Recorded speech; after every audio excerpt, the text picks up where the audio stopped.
P-check number 8. Gumapas at gumiik ng palay sa tamang panahon.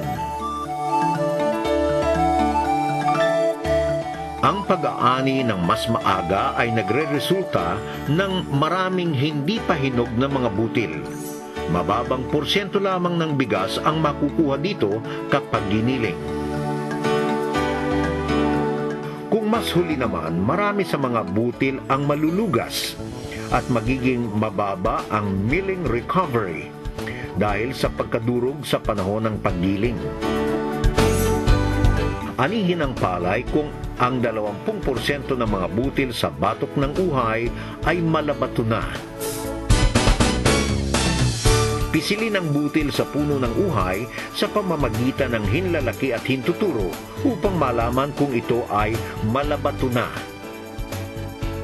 Sa panahong ito, kulay ginto na ang karamihan sa mga butil sa uhay. Putulin sa tamang haba ang palay ayon sa paraan ng paggigiik.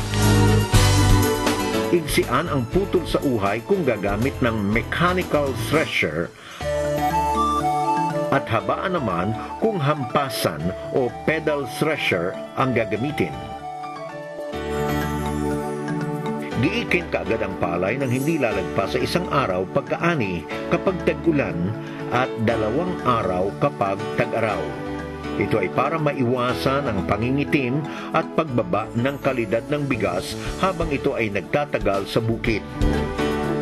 Ilagay sa tamang bilis ang makinang panggiik, mga 800 RPM, para maging maganda ang unang paglilinis ng aning palay. Ang masyadong mabilis na RPM ay nagre-resulta sa mas maraming butil na nasisira. Samantalang ang mabagal naman ay nagre-resulta sa maraming palay na hindi nagigiik at nasasayang lamang.